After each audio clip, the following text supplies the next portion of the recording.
여러분 반갑습니다. 이번 데이톤 성당의 대림특강의 주제는 넘어서라고 정해보았습니다. 제 말 잘 들립니까? 네.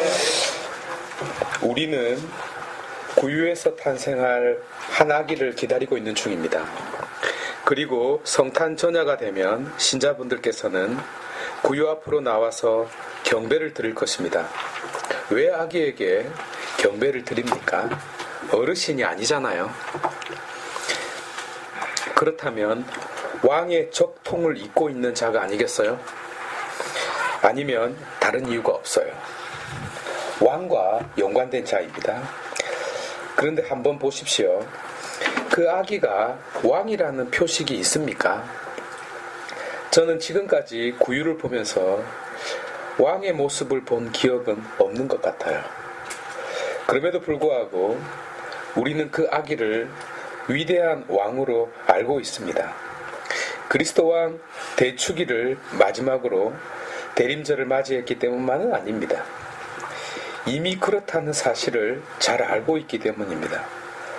이는 우리가 익숙해져 있기 때문입니다. 하여 이는 당연한 것처럼 보이지만 사실은 당연하지 않습니다. 예컨대 기독교를 한 번도 접하지 않는 자가 이 구유를 보면 이상할 겁니다. 그의 눈에는 아기로밖에 보이지 않아요. 그런데 우리의 눈도 그의 눈과 다르지 않습니다. 그러면 무엇이 다를까요? 우리는 신앙적인 교육을 통하여 그렇게 보고 있는 것입니다. 말하자면 우리는 우리가 보고 있는 눈을 넘어서 보고 있는 것입니다. 대림특강의 주제를 넘어서라고 정한 이유입니다. 넘어야 합니다. 초월해야 합니다. 기독교 신앙과 기독교 신학에서 초월이라는 개념을 사용할 때도 바로 이 뜻으로 사용합니다. 슈퍼맨처럼 날아다니는 것이 초월이 아니라 땅에 발을 디디고 있는 상태에서 정신적으로 뛰어넘는 것을 의미합니다. 하여 기독교 신앙의 모든 신비는 초월을 통하여 깨달을 수 있습니다. 그래서 넘어서지 못하면 기독교가 아닙니다. 종교가 아닙니다. 하여 다가오는 성탄에는 구유 앞에서 그 구유를 열심히 보고 묵상하여 이를 뛰어넘는 자 되시기를 바라보겠습니다. 저는 본문을 두 가지 내용으로 나누었습니다.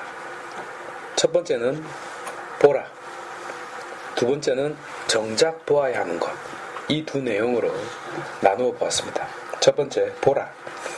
제가 성경 아카데미 시간에 성경을 읽으실 때 동사에 유의하여 읽으시라고 여러 번 말씀드렸습니다.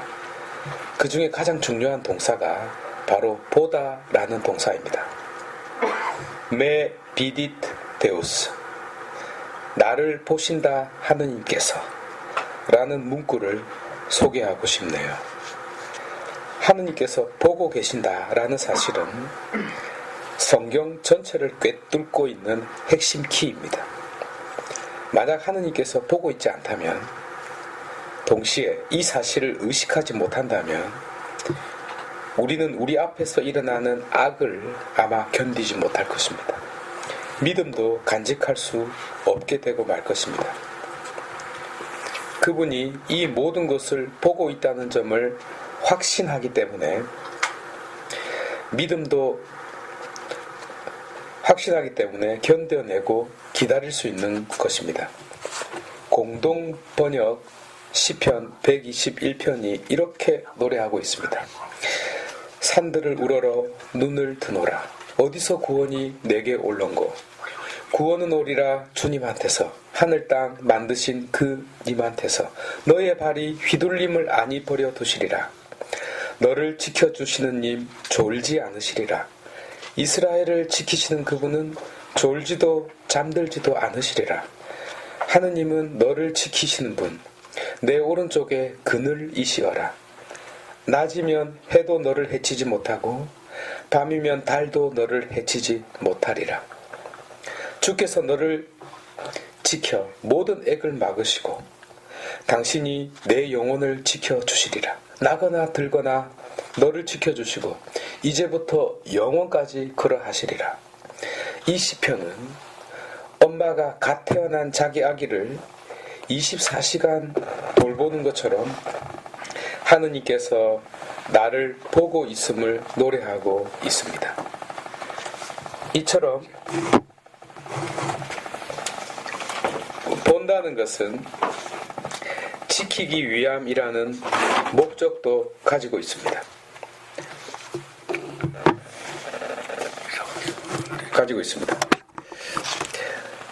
넘어지지는 않는지, 불에 손을 넣지는 않는지, 물에 빠지지는 않는지 등등을 유심히 보는 것이죠. 그러니까 본다는 행위 속에는 관심, 사랑, 보호 등등의 여러 목적들이 함께 어우러져 있습니다. 이 모든 것을 보고 있기에, 나를 매 순간 보고 있기에,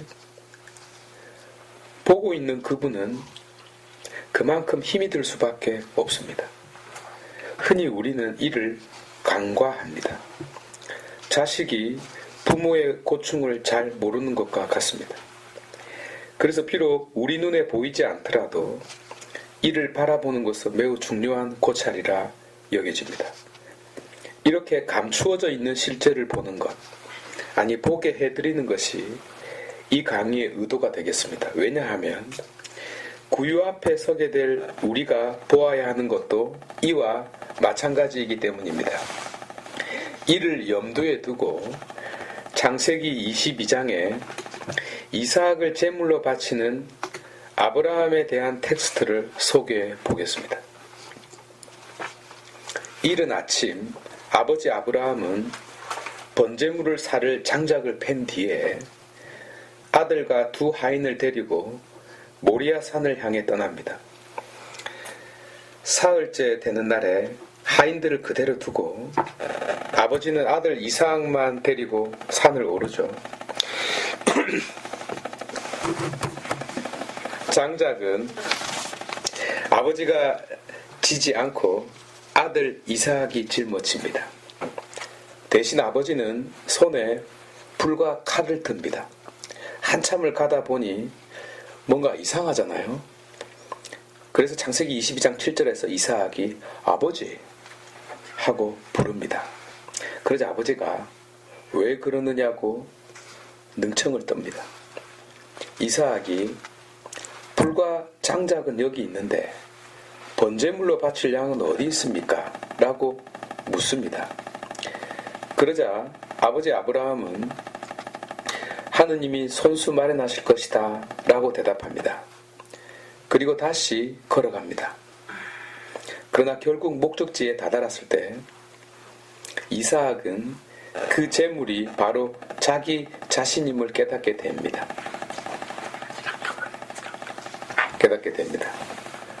괜찮습니다. 예.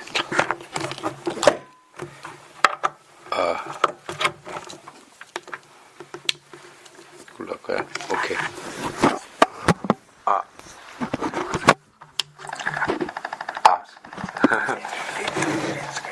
괜찮습니다. 예, 괜찮습니다. 예.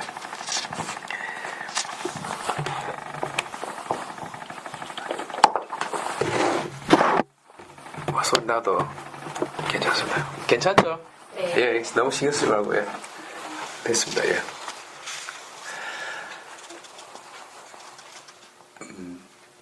아마 이삭은 평생 동안 아버지에 대한 트라우마가 생겼는지도 모릅니다. 그렇지 않을까요? 어쨌든 상관없어요. 삶에서 정답이라는 것은 그렇게 많지 않거든요. 우리는 감추어져 있는 것들을 보면 됩니다. 이야기는 갑자기 반전돼요. 그 복선이 바로 8절에 얘야 번제물로 바칠 양은 하느님께서 손수 마련하실 거란다 라는 문장입니다. 이 말씀은 14절에서 설명됩니다. 아브라함은 그곳의 이름을 야훼 이레라고 하였다. 그래서 오늘도 사람들은 주님의 산에서 마련된다 고들 한다 라는 설명이 그것이죠. 아브라함은 하느님께서 보고 계신다는 것을 의식하고 있습니다. 반면 아들 이삭은 전혀 의식하지 못해요. 그러니까 아버지가 아들을 교육하고 있는 장면입니다. 하느님은 보고 계시는 하느님, 곧 준비하는 하느님이라고 말입니다. 여기서 본다는 것은 지키기 위함이라는 목적을 넘어 준비한다는 의미까지 가지고 있네요. 만약 제가 오늘 이 자리에 오면서 아무 준비 없이 왔다면 어떤 일이 생겼을까요? 서로가 참으로 민망했을 것입니다. 여러분들은 어떤 기대를 하고 오셨고 저는 어떤 의미 있는 메시지를 주고자 왔습니다. 그 무엇을 기대한다는 것은 무엇을 줄 그 사람을 보고 있음을 뜻하고 무엇을 주려는 것도 바로 그 무엇을 받을 자를 이미 보고 있음을 전제합니다. 만나기 전부터 서로가 보고 있었던 것입니다. 하느님은 아브라함과 이삭 둘 다를 보고 있습니다. 그런데 독자인 우리가 이 셋을 볼 때는 뭔가 불편해요. 왜냐하면 보고 있는 것의 차이 때문입니다. 하느님은 모든 것을 보고 있습니다. 반면 아버지 아브라함은 어떤 결정적인 것을 보지 못하고 있는 것 같습니다. 그리고 아들 이삭은 아예 아무것도 보지 못하고 있고요. 지금 자기가 죽는 것도 모르잖아요. 누가 가장 힘들까요? 가장 많이 보고 있는 자입니다. 아무것도 보지 못한 이삭은 힘들지 않습니다. 물론 아버지는 매우 고통스러워요. 아들이 죽는다는 것을 보고 있기 때문입니다. 이 점에서는 가장 힘든 자가 아브라함입니다. 그러나 이 모든 것을 지켜보는 하느님은 더 힘듭니다. 아이가 아파서 울고 있어요. 엄마는 안 아파요. 누가 더 아플까요? 엄마가 더 아파요. 제가 말하려는 포인트를 이해하실 수 있으시죠? 저는 아브라함과 이삭에 관한 글을 제법 읽었는데요.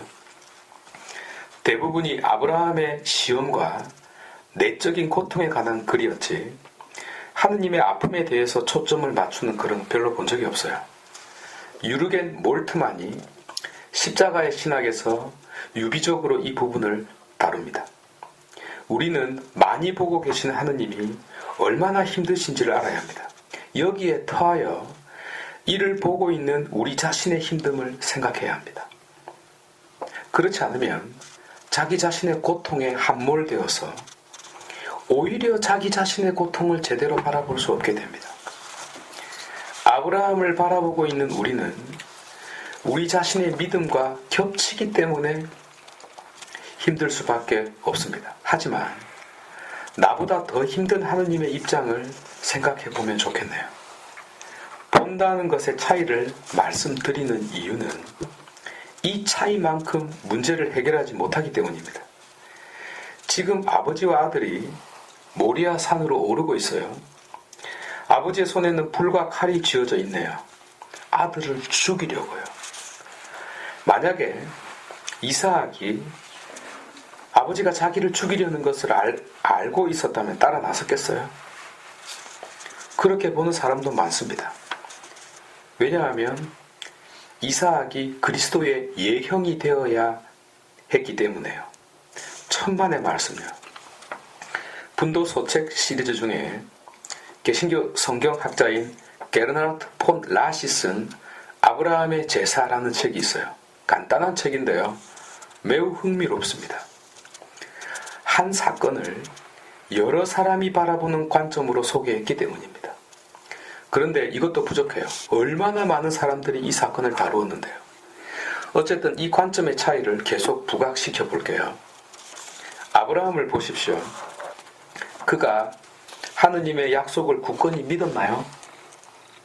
성경 아카데미 시간에 배웠잖아요. 이스마엘이라는 아들이 생긴 현실이 그가 불신자라는 것을 단적으로 보여주고 있습니다. 무슨 믿음의 조상요? 그런데 어찌하여 그가 믿음의 조상이 되었습니까? 바로 외아들 이삭을 바치는 믿음 때문이었습니다. 앞서 하느님의 그 약속을 믿지 못하여 이스마엘이라는 인위적인 대를 이었지만 이삭의 탄생을 통하여 아브라함은 깜짝 놀랄 수밖에 없었습니다. 왜요? 하느님의 약속은 반드시 이루어진다라는 것을 눈으로 확인했기 때문입니다.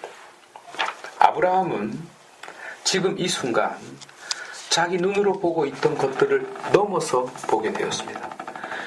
물론 처음 약속을 받을 때에도 저 하늘의 별을 마음속으로 헤아리면서 보는 것을 넘어서 보았습니다. 그러나 여기에서 아브라함은 인간이 넘을 수 있는 최종적인 봄을 넘어가고 있습니다. 인간으로서는 볼 수 없는, 아니 그 어떤 인간도 상상할 수 없는 시야를 넘어가고 있습니다. 그러나 이것도 최종적인 봄은 아니었습니다. 그것을 보려면 한 가지 관문을 더 통과해야 했습니다. 이제 아브라함은 이 시험에 들게 됩니다. 바로 자기 아들을 제물로 바치라는 명을 받았기 때문입니다. 그는 사흘 밤낮을 전전긍긍하며 길을 떠나고 있습니다. 결국 마지막 결단을 내립니다. 하느님께서 분부하신 대로 하겠노라고 말입니다. 이제 그의 내면으로 좀 더 깊이 들어가 보겠습니다. 머리가 있고 상식이 있는 자라면 생각을 하게 됩니다. 그렇잖아요? 이는 당연한 것입니다. 그런데 이삭을 제물로 드리면 자신과 이삭을 통한 후손은 끊어지고 맙니다. 끝장나버려요. 그렇죠? 이는 계약의 주된 내용이었습니다. 아들이 죽으면 하느님의 약속은 파기되고 그것도 하느님 당신이 먼저 파기하는 겁니다. 그러면 하느님은 약속의 하느님이 아니 되고 맙니다. 그런 하느님은 더 이상 믿을 필요가 없는 존재입니다. 그렇죠? 아브라함은 매우 곤란한 처지에 놓이게 됩니다. 이런 상황에서 아버지로서 선택할 수 있는 옵션이란 매우 제한되어 있습니다. 만약에 어미나 아비가 자식 대신으로 죽어서 살 수 있다면 아브라함은 그렇게 했을 겁니다. 아니 대부분의 부모도 그렇게 할 것입니다. 그런데 하느님께서 요구하신 것은 아브라함이 아니었습니다. 왜요? 아브라함의 피는 100살이 넘어서 맛이 없었기 때문이죠. 농담입니다. 그래서 폰 라드가 이중 충실성의 함정이라는 말을 쓴 것입니다. 이러지도 못하고 저러지도 못하는 딜레마 말입니다. 하느님에게 충실하면 아들을 잃게 되고 아들을 살리면 하느님을 믿지 못하는 불신자가 되고 맙니다. 그렇다고 하여 하는 척해도 안 됩니다. 죽이는 척하면 거짓이잖아요. 하느님이 말릴 때까지 시간을 질질 끌어도 거짓입니다. 번제물로 바칠 의도가 없었으니까요. 이 순간 아브라함은 하느님의 약속에 자신의 모든 것을 걸었습니다. 제가 앞에서 언급했잖아요. 불가능한 이삭의 출생을 통하여 하느님의 약속은 반드시 이루어진다라는 사실을 자기 눈으로 확인했다고요. 아브라함은 이미 인간의 눈으로 볼 수 있는 한계를 넘어서고 있었기 때문에 그는 최종적인 시험을 도약판으로 삼아 점프, 곧 파스칼을 하게 됩니다. 그는 생각을 깊이 했어요. 그래서 믿음은 결코 생각이 배제된 행위가 아닙니다. 그의 생각은 이랬어요. 만약 하느님의 약속이 이루어지려면 이삭이 죽으면 안 된다고 말입니다. 논리적이죠? 그런데 이삭을 바치래요. 어쩌죠? 그는 앞서 눈을 넘어서 본 그 놀라운 봄에 터하여 생각 이상의 생각, 믿음 이상의 믿음, 결단 이상의 결단을 내립니다. 어떻게 해요? 내가 아들을 번제물로 바치면 약속의 하느님께서 내 아들을 다시 살리실 것이다 라고요. 구약 성경 시초부터 부활 신앙이 싹트고 있지 않습니까? 이 내용은 제가 꾸며낸 이야기가 아닙니다. 히브리서가 11장 7절에서 믿음으로써 노아는 아직 보이지 않는 일에 관하여 지시를 받고 경건한 마음으로 방주를 마련하여 자기 집안을 구했습니다. 그는 믿음으로 세상을 단죄하고 믿음에 따라 받는 의로움을 상속받게 되었습니다. 라고 언급한 후에 8절에서 믿음으로써 아브라함은 장차 상속 재산으로 받을 곳을 향하여 떠나라는 부르심을 받고 그대로 순종하였습니다. 그는 어디로 가는지도 모르고 떠난 것입니다. 라고 아브라함에 대한 운을 띄웁니다. 그리고 결정적으로 17절에서 19절에 믿음으로써 아브라함은 시험을 받을 때에 이삭을 바쳤습니다. 약속을 받은 아브라함이 외아들을 바치려고 하였습니다.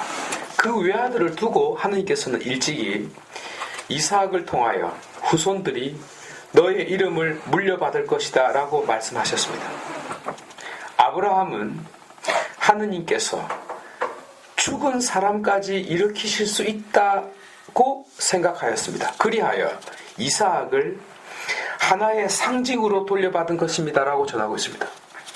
아브라함이 이렇게 믿고 생각하여 행동에 옮겼다는 것을 히브리서가 해석해주고 있습니다.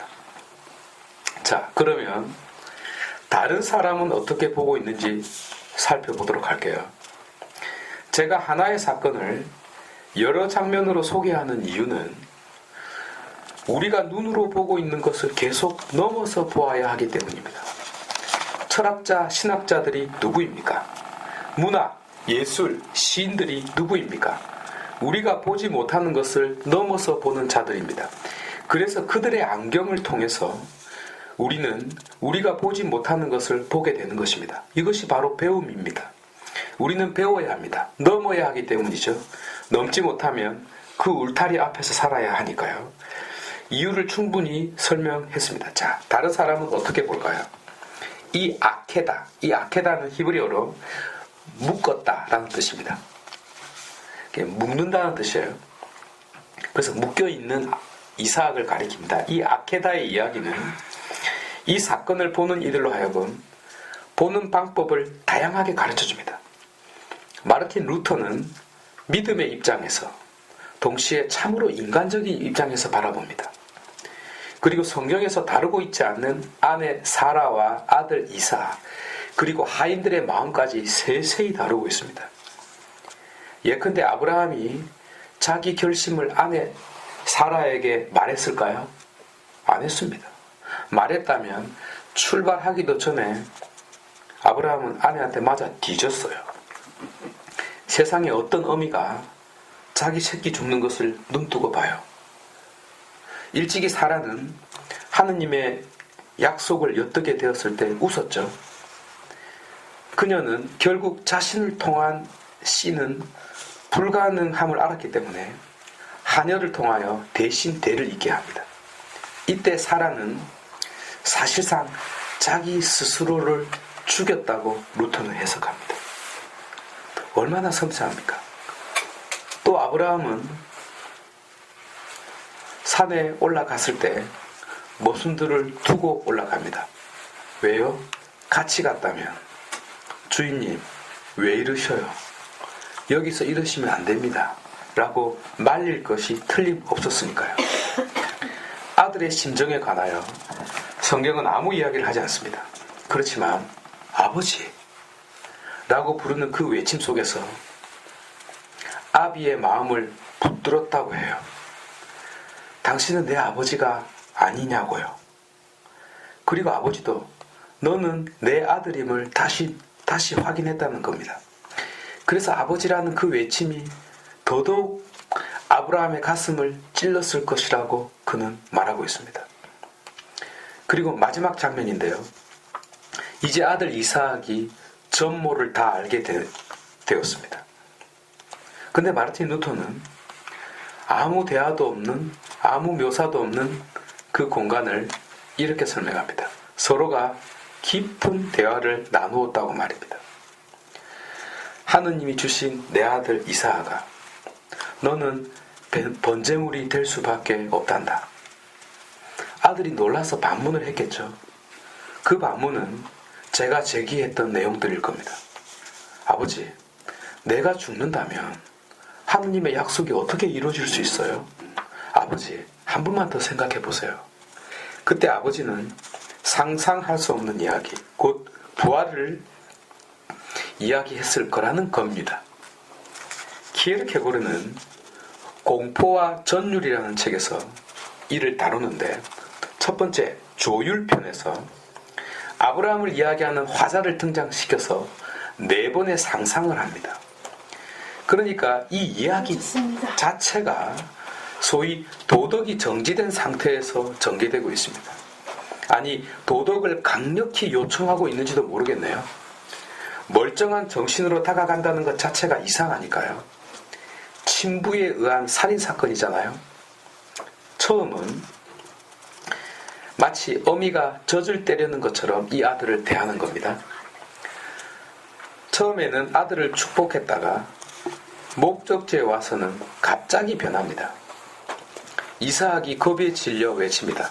하늘에 계신 하느님, 저를 불쌍히 여겨주세요.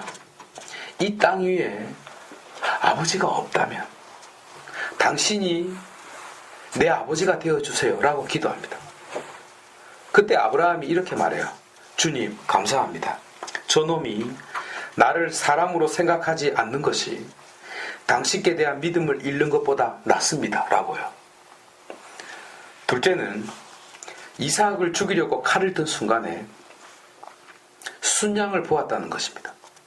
그리고 그 순양을 잡아서 번제물로 바치고 집으로 돌아왔다는 겁니다. 그리고 그날부터 아브라함이 늙어버렸다는 것입니다. 셋째는 아브라함이 이삭에게 용서를 빌었다는 겁니다. 아비가 아들에게 가져야 할 마땅한 도리를 저버렸으니까요. 마지막은 아브라함이 칼을 뽑았던 순간에 절망으로 부르르 떨었다는 것입니다. 결국 칼을 꼽지 못하고 집으로 돌아왔습니다. 그런데 그때 이삭은 이미 믿음을 잃었다는 겁니다. 네. 이따가 불이 없어서 시끄러워. 그럼 밖으로 내볼게요. 밖으로 내볼게요. 이 아들을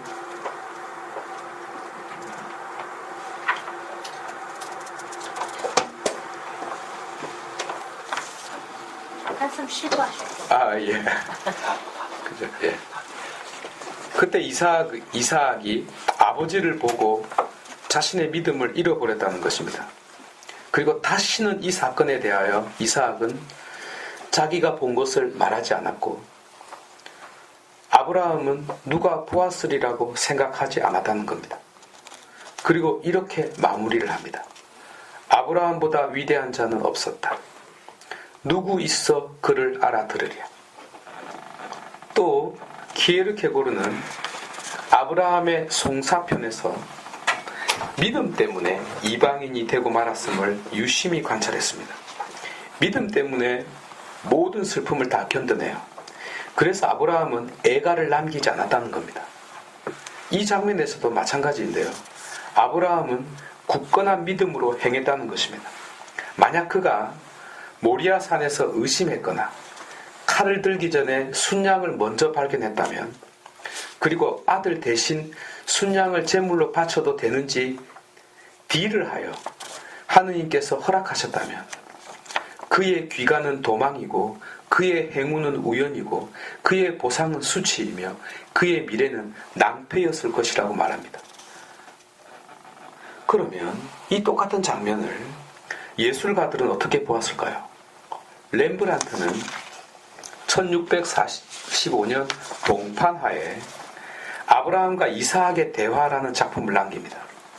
이 내용은 성경에 없는데 이를 두 손으로 표현합니다. 한 손가락은 하늘을 가리키고 다른 손은 자기 가슴에 얹고 있어요. 아들은 듣고 있긴 하지만 무슨 소리인지 하나도 알아듣지 못하고 있습니다. 아버지가 무슨 말을 하는지 알아듣지를 못해요.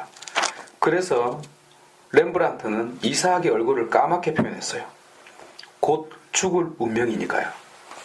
이보다 앞서 1636년에 그린 유화가 있습니다. 여기서는 아주 실감나게 인정사정 없이 죽이려고 합니다. 아브라함의 굳센 믿음을 표현하려고 했던 것 같습니다. 1655년에 이 주제를 다시 다룹니다. 이때 천사는 아브라함을 뒤에서 감싸고 아들 이삭은 무릎을 꿇고 순종하는 자세로 아버지 품에 안겨 있고 아버지는 한 손으로 아들의 눈을 가려주고 있어요. 이 그림에는 하느님의 따뜻한 사랑이 이 부자를 감싸고 있는 듯한 느낌을 줍니다. 이 텍스트를 제가 선정한 이유는 아직도 끝나지 않았기 때문입니다. 그러니까 이 사건을 바라보는 시각이 여전히 많이 남아 있다는 뜻입니다. 무슨 말이냐 하면 구유 앞에 서게 될 우리도 똑같은 입장에 놓이게 된다는 것입니다. 우리 눈에는 아브라함의 텍스트와 똑같이 구유만 보일 뿐입니다. 그러나 보던 관점이 아직도 끝없이 많이 남아 있는 것처럼 구유도 그렇게 볼 수 있어야 한다는 것입니다. 예컨대 아브라함의 텍스트는 프로이드 그리고 칼 융에게도 엄청난 영감을 주었습니다. 샤갈도 마찬가지입니다.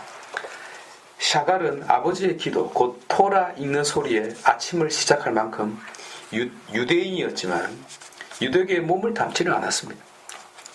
그러나 그의 몸 속에는 유대인의 피가 흐르고 있었습니다. 그래서 그는 홀로코스트를 외면할 수 없었습니다. 그래서 그는 이삭의 이 희생 제사를 홀로코스트와 연관시켜서 표현했습니다. 제목도 아케다라고 하지 않고 이삭의 희생이라고 부릅니다. 제가 프리젠테이션 할 줄 몰라서 이게 설명만 해야 되는 것이 죄송한데요. 나중에 집에 가셔서 한번 찾아보시기 바랍니다. 무슨 뜻이냐 하면 많은 이들이 이 텍스트를 유심히 보고 있었고 지금도 보고 있다는 뜻입니다. 그리고 유심히 본다는 것은 일반적인 눈을 넘어서 보고 있다는 뜻입니다. 그래서 그들의 관점은 우리에게 풍요로움을 가져다 줍니다. 구유도 마찬가지라는 거예요. 특별히 우리가 주목해야 될 시각이 있습니다.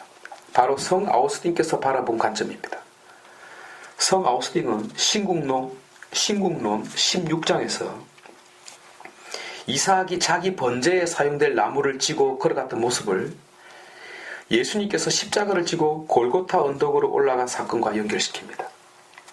우리 주님이 자신의 십자가를 지고 간 것처럼 이삭은 제사의 장소로 자신이 희생될 나무를 지고 갔다. 마침내 이삭은 죽임을 당하지 않았다. 왜냐하면 그의 아버지가 그를 죽이는 것이 금지되었기 때문이다. 그렇다면 그 대신 제물로 바쳐진 순양은 누구인가? 누구의 피로 그 희생 제물이 완성되었는가? 아브라함이 그러니까 순양 예수를 보았을 때 그는 가시덤불에 뿔이 걸렸다. 순양이 예수가 아니면 누구이겠는가? 그가 제물로 희생되기 전에 누가 가시 면류관을 썼는가? 라고 말입니다. 이삭이 장작을 메고 뒤뚱뒤뚱 걷는 모습이 예수님께서 3번이나 넘어지면서 걸어가셨던 골고타의 길을 보여주고 있지 않습니까? 이 모습은 현재 유대교 신학자들이 기독교인들에게 가르쳐주는 내용이기도 합니다. 뒤뚱뒤뚱 걸어가는 모습이 그리스도처럼 보이지 않느냐고요. 그들이 보고 있는 것을 우리가 보지 못하고 있어요. 이제 한 걸음 더 나가 볼게요. 이삭의 사건에서 하느님은 외아들의 죽음을 막았습니다. 그러나 십자가에서는 당신 아들의 죽음을 막지 않았어요. 왜 그랬을까요? 하느님 당신 자신이 아브라함의 딜레마에 처했기 때문입니다. 아버지로서 당신은 아들을 구해야 합니다. 그러면 천사들을 시켜서 막으면 됩니다. 그러면 어떻게 됩니까? 우리의 구원이 물 건너갑니다. 그러니까 십자가 위에서 아버지는 렘브란트가 그리려고 했던 것처럼 실제로 죽인 것과 다를 바 없어요. 왜냐하면 죽음을 막지 않았으니까요. 그러면 히브리서로 다시 돌아가 볼게요. 아브라함은 자기 아들이 죽는 것만 보고 있지만 그리스도께서 죽는 것은 보지 못해요. 당연하죠. 미래에 일어날 일이니까요. 그런데 히브리서가 뭐라고 그랬죠? 아브라함은 그리스도를 보았다는 겁니다. 믿음으로써 말입니다. 믿음이란 이렇게도 중요합니다. 그런데 어떤 믿음입니까? 메 비딧 데우스. 하느님께서 나를 보고 계신다는 믿음입니다.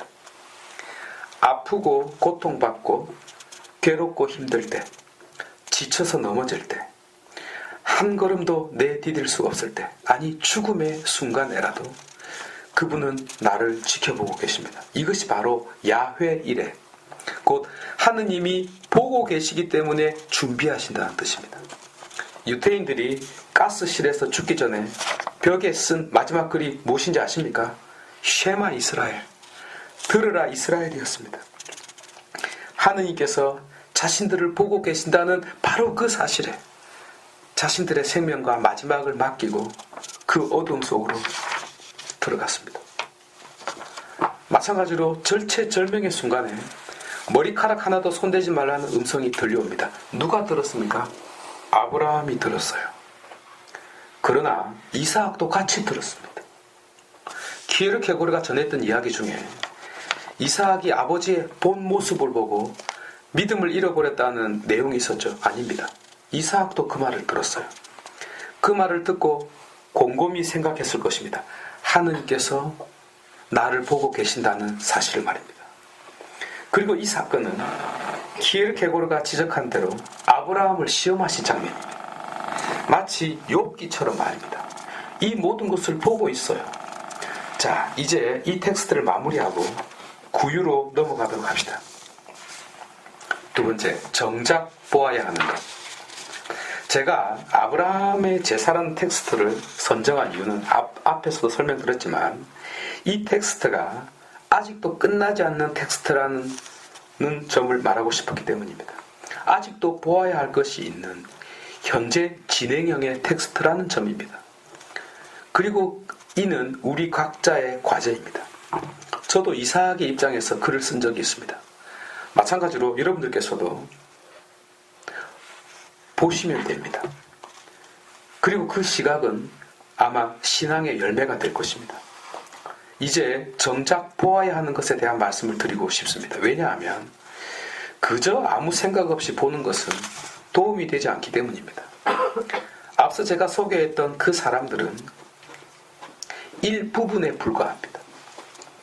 그런데 정말 중요한 시각들입니다. 그래서 소개한 것입니다. 저는 여러분들에게 어떤 길을 안내하는 사람입니다. 그래서 줄여야 되고 핵심적인 내용이라고 생각되는 부분을 전달할 수밖에 없습니다. 이제 좀 좁은 길로 들어가겠습니다. 하느님께서 나를 보고 계신다라고 할 때에 본다는 것은 수많은 군중이 모여있는 것을 보는 것과는 다릅니다. 그 봄은 내가 낳은 내 자식을 본다고 할 때에 보는 것을 의미합니다. 왜 나를 보고 있느냐고요? 나를 낳으신 분이시니까요. 우리를 있게 하신 분이시니까요. 하느님은 우리를 위하여 천지를 창조했습니다. 성경 전체를 통틀어 제일 중요한 전치사는 휘베르라는 전치사입니다. 위하여입니다. 나를 위하여 천지를 창조했어요. 사도 바울께서 고백하신 것처럼 나를 위하여 십자가에 못 박혔습니다. 하여 창조의 마지막 작품이 바로 우리 인간입니다. 왜 그럴까요? 내가 화성에 떨어졌다고 생각해 보세요. 곧바로 죽어버릴걸요. 그러니까 내가 살 수 있는 환경이 먼저 마련되어야 했습니다. 그래서 빛이 있어야 했습니다. 그래야 볼 수 있으니까요. 마찬가지로 하늘과 땅이 먼저 있어야 했습니다. 하늘이라는 공간이 있어야 숨을 쉴 수 있으니까요. 땅이 있어야 서 있을 수 있으니까요. 수많은 나무와 과일이 있어야 했습니다. 그래야 먹고 살 수 있으니까요. 온갖 들짐승들도 먼저 만들었어요. 고기를 먹어야 힘을 쓸 수 있으니까요. 저는 무엇보다 그분께서 돼지를 만든 것에 대하여 크게 감사드립니다. 그래야 삼겹살에 소주 한 잔 할 수 있으니까요. 산보는 그만. 하느님은 그저 멍하게 나를 보는 것이 아닙니다. 유심히 보고 있습니다. 왜요? 우리가 제3자가 아니라 당신에게는 너이기 때문입니다. 자식, 친구, 연인, 곧 당신과 대화를 나눌 수 있는 인격적인 너이기 때문입니다. 하느님은 수백만 명의 사병을 거느리기 위해서, 그리고 그들에게 절대적인 충성을 받기 위해서 인간을 창조한 것이 아닙니다. 나와 너와의 인격적인 관계를 맺기 위해서였습니다. 이 관계는 당신이 신이라는 사실과 아무 관계가 없어요. 왜냐하면 나와 너와의 인격적인 관계에서는 그 어떤 타이틀도 필요하지 않기 때문입니다. 상하의 주종 관계라면 인격적인 관계가 성립되지 않습니다. 만약 그럴 것 같았으면 로봇을 만들었으면 그만이었어요. 그래서 당신이 우리에게 자유의지를 주신 것입니다. 그것도 당신을 거부할 수 있는 자유를 말입니다. 이것이 우리에 대한 당신의 사랑이었습니다. 이 사랑에는 엄청난 모험이 뒤따를 수밖에 없었습니다. 자유 때문에요. 그리고 이 자유를 존중해야 되기 때문에요. 그런데 이 지점에서 문제가 생깁니다. 우리는 우리를 창조하신 분을 영원히 거절할 수 있거든요. 그래서 우리의 이 자유를 당신이 영원히 내 몰라라 할 수도 없는 처지에 놓이고 말았어요. 그래서 우리를 구원하시려고 그토록 발버둥 치신 것입니다. 성 시스티나 성당에 미켈란젤로가 그린 천지 창조가 있습니다. 중앙 천정에 그려져 있어요. 그 그림을 확대해서 보면 손가락 두 개가 만날 듯 하면서 떨어져 있어요. 하느님은 당신 손가락을 있는 힘껏 뻗어요. 다 뻗었어요. 그런데 안 만나요. 왜요? 아담이 손가락을 펴지 않았기 때문입니다. 하여 아담이 손가락을 펴면 하느님과 연결될 수 있습니다. 근데 떨어져 있어요. 왜요? 하느님은 아담에게 큰 관심이 있는데 아담은 관심이 다른 데 있기 때문입니다. 외롭거든요. 하와를 생각하고 있는 것 같아요. 하여 하와를 만들어줍니다. 혹시나 당신에게 손가락을 펼칠까 싶었어요. 근데 그 손가락은 당신에게 오지 않았어요. 어디로 갔어요? 하와의 가슴으로요. 농담입니다. 자, 정리하고 넘어갑시다. 저는 지금 우리가 하느님을 보는 것에 대해서가 아니라 우리를 보시는 하느님의 눈에 대한 말씀을 드리고 있습니다. 정작 보아야 하는 것은 하느님이 나를 그냥 보시는 것이 아니라 갓 태어난 내 자식을 보듯이 유심히 보신다는 사실요. 그리고 바로 그것을 내가 보아야 한다고요. 다음으로 하느님은 우리를 보시는데 우리의 겉모습이 아니라 내면을 보신다는 점입니다. 이는 우리가 잘 알고 있는 내용입니다.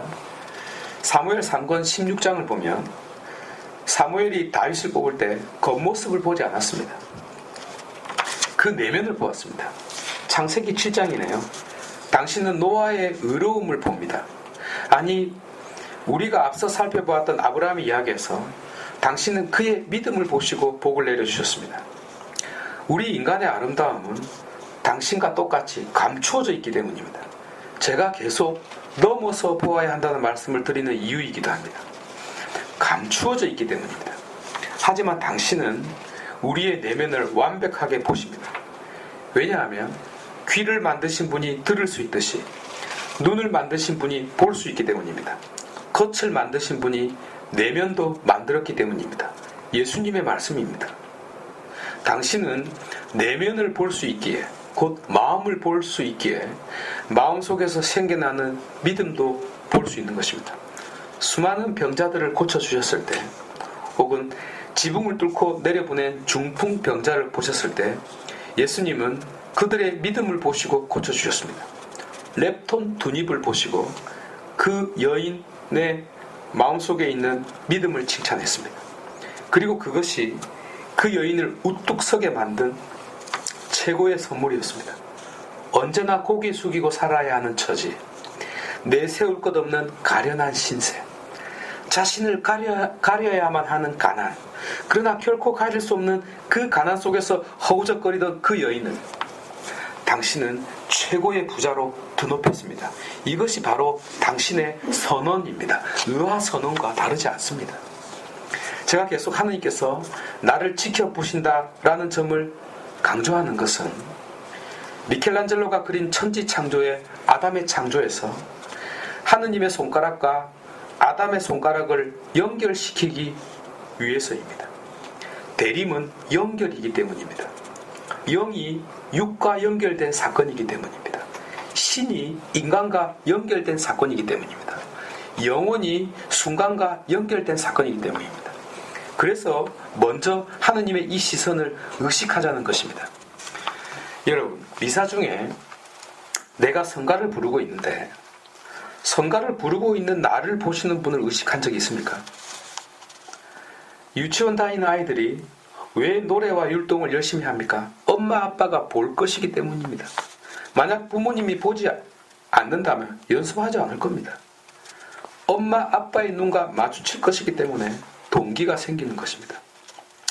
요한복음 1장 47절에 예수님께서 나타나엘을 칭찬하는 장면이 나옵니다. 그때 나타나엘이 저를 어떻게 아십니까? 라고 묻습니다. 그러자 예수님께서 필립보가 너를 부르기 전에 네가 무화과 나무 아래에 있는 것을 내가 보았다 라고 대답하죠. 나타나엘은 율법을 연구한 사람이었어요. 그가 필립보에게 한 말은 나자렛에서 무슨 좋은 것이 나올 수 있느냐는 멸시였습니다. 예수님이 어디서 태어났습니까? 베들레헴. 나자렛은 당신의 주소지입니다. 그러니까 그렇게 멸시를 했던 거예요. 이랬던 그가 예수님의 말씀을 듣고 스승님은 하느님의 아드님입니다. 이스라엘의 임금님이십니다. 라고 뜬금없는 대답을 합니다. 왜요? 내용 생략할게요. 다만 나타나엘은 자기의 감추어져 있는 마음을 꿰뚫어보는 분이심을 깨달았기 때문입니다. 그런 분은 하느님밖에 없기 때문에 이런 말도 안 되는 대답을 했던 거죠. 본다는 것은 다른 감각들을 다 동원합니다. 포함시킵니다. 예컨대 들으시는 분은 보시는 분이기도 합니다. 요셉의 형제들이 요셉을 죽이려고 했을 때 장남이 말립니다. 죽이지는 말자고요. 왜요? 피가 울부짖기 때문이었습니다. 그러면 그 울부짖음을 하느님께서 들으시기 때문입니다. 여기서 듣는다는 것은 당신이 다 보고 계신다는 뜻입니다. 그래서 요셉을 땅에 묻었던 것입니다. 살인해서는 안 된다는 법의 원천적인 이유입니다. 그러면 다른 감각은요, 마찬가지입니다.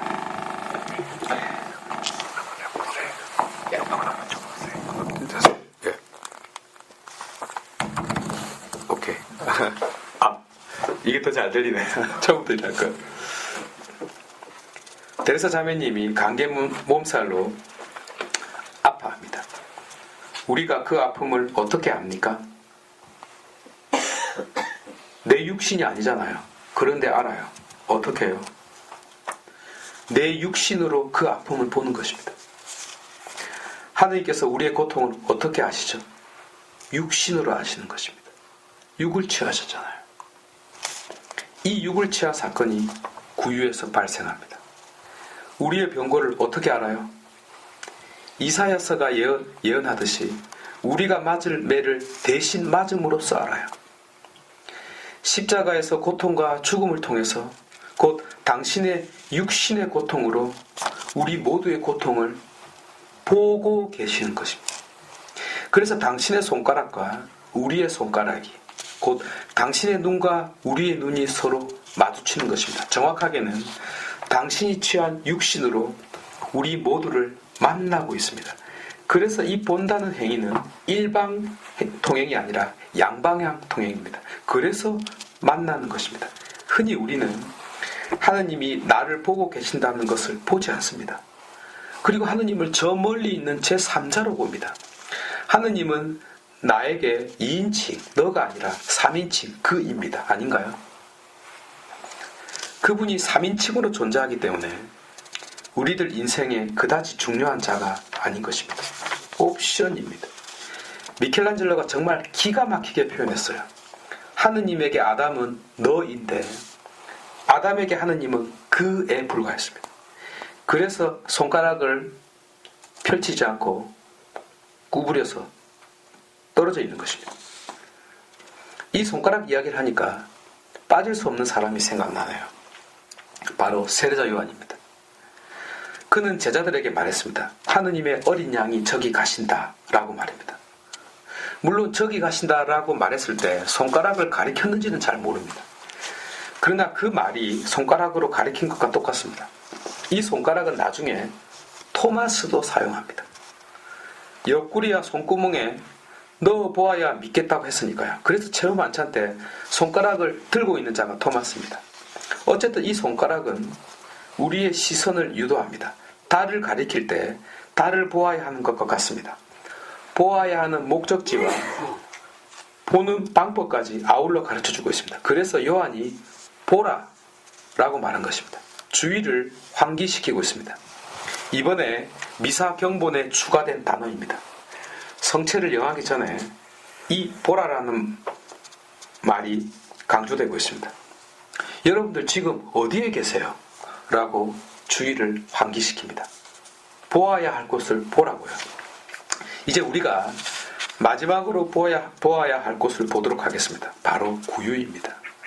구유는 제가 처음 제시한 아브라함의 텍스트와 그 형태가 똑같습니다. 주어진 텍스트는 하나입니다.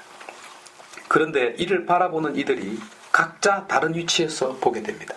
하여 강조되는 메시지도 다릅니다. 다가오는 느낌도 달라요. 풍부하고 무한합니다. 현재 진행형입니다.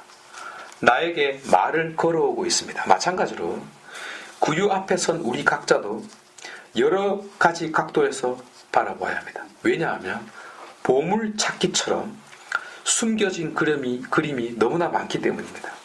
그러나 찾는 만큼 풍요로워집니다. 그래서 넘어서 보아야 한다는 말씀을 드리는 것입니다. 그 숙제는 여러분 각자에게 넘기고 이미 찾았던 몇 가지 중요한 점을 소개해 보겠습니다. 무엇보다 이 구유 속에는 겸손이 감추어져 있습니다. 빌립비 2장의 빌립비 창가입니다. 그리스도 예수께서 지니셨던 바로 그 마음을 여러분 안에 간직하십시오. 그분께서는 하느님의 모습을 지니셨지만 하느님과 같음을 당연한 것으로 여기지 않으시고 오히려 당신 자신을 비우시어 종의 모습을 취하시고 사람들과 똑같이 되셨습니다. 이렇게 여느 사람처럼 나타나 당신 자신을 낮추시어 죽음에 이르기까지, 아니 십자가 죽음에 이르기까지 순종하셨습니다.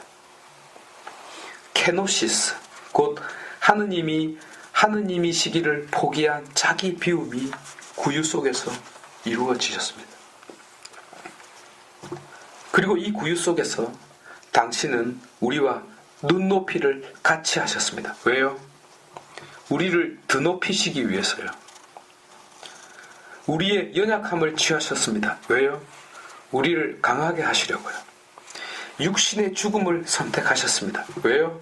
우리를 불멸의 생명으로 만드시려고요. 겸손은 나에게 칭찬을 받으려고 낮추는 것이 아닙니다. 나를 높이시려고 낮추신 것입니다. 감추어져 있는 이 겸손을 보도록 합시다.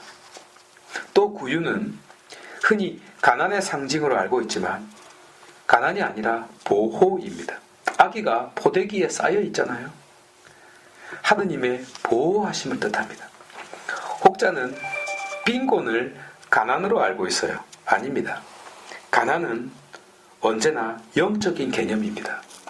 요셉이 돈이 없어서 마구간에서 아이를 낳은 것이 아닙니다. 게을러서 늦게 출발해서 방을 못 구한 것입니다. 일찍 출발했으면 좋은 방을 구할 수 있었어요. 물론 구유는 머리 둘 곳조차 없었던 가난한 그리스도를 상징합니다. 하여 이 또한 깊이 묵상해야 할 내용이 되겠습니다. 또 구유는 육신에 대한 긍정입니다. 이 긍정은 우리 자신에 대한 긍정으로 귀결되어야 합니다. 인간의 존엄성요, 나의 자존감요, 너에 대한 존경요. 뜬금없는 이야기지만 요한의 이야기를 다시 할게요. 보라 라는 요한의 외침은 성체를 영하기 전에 다시 등장합니다. 잘 보십시오. 하느님의 어린 양이 저기 가신다 라고 외쳤어요. 그러면 이제 성체가 어디로 갑니까? 내 안으로 들어오잖아요. 죄인인 내 안으로 들어오고 있어요. 죄인이 포인트가 아니라 거룩한 그분의 움직임이 포인트입니다. 그래서 보라고 말하는 것입니다. 그분이 어디로 가느냐 하는 말입니다. 그러면 그분이 가시는 곳, 곧 그분을 맞이하는 내가 해야 될 일이 무엇입니까? 그분이 가시는 바로 내 자신을 보아야 합니다. 내가 좋아서가 아닙니다. 내가 스스로 마음에 들어서도 아닙니다. 그분이 가시는 곳이기 때문에 바라보아야 하는 것입니다. 그런데 내 안에만 들어와요? 너 안에도 들어가요. 시어머니 속에도 들어가요. 그리고 저놈한테도 들어가요. 하여 다시 보아야 합니다. 넘어서 보아야 합니다. 어떻게요? 존엄하게 보아야 합니다. 귀하게 보아야 합니다. 소중하게 보아야 합니다. 또 구유는 내 삶의 자리, 내 실존 한가운데에서 발생하고 있습니다. 그래서 우리를 위로합니다. 희망을 줍니다. 불안감을 없애줍니다. 우리의 처지를 너무나 잘 알고 있습니다. 우리와 똑같은 연약한 육신을 취했거든요. 육신으로 당신은 이 모든 것을 보고 계십니다. 우리와 운명을 같이 합니다. 영원히 순간이 되었습니다. 당신의 모든 것을 버렸습니다. 포기했습니다. 그 모든 특권을 던져버렸습니다. 바로 나를 위해서요. 진정으로 너를 위하는 것, 바로 이것이 사랑의 본질이 아니겠습니까? 또 구유 속에는 십자가가 녹아 있습니다. 십자가를 보아야 합니다. 내 죄를 대신 짊어지시려고 태어났기 때문입니다. 그냥 아기가 태어나는 것이 아닙니다. 속량될 자가 태어나는 것입니다. 그래서 우리는 이 구유 속에서 감사를 보아야 합니다. 우리가 매주, 아니 매일 성찬례를 드리는 이유입니다. 성찬례가 감사라는 뜻이지 않습니까? 하여 희망을 보아야 합니다. 내 인생을 감사하고 내 부모 형제에게 감사하고 내 운명도 기꺼이 받아들여야 합니다. 왜요? 당신이 우리 모두의 수고와 땀, 눈물과 고통, 곧 내 삶의 모든 기쁨과 슬픔을 다 모아서 아버지에게 바치기 때문입니다. 다 모으기 때문에 교회인 것입니다.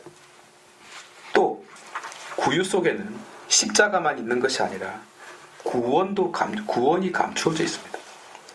이 아기는 그냥 태어난 것이 아닙니다. 구세주가 탄생하는 것입니다. 우리를 구원하기 위해서 탄생하시는 것입니다. 우리를 구원할 양이 아니라면 태어날 이유가 없었습니다. 그래서 우리는 이 구유 속에서 내 구원을 보고 기뻐해야 합니다.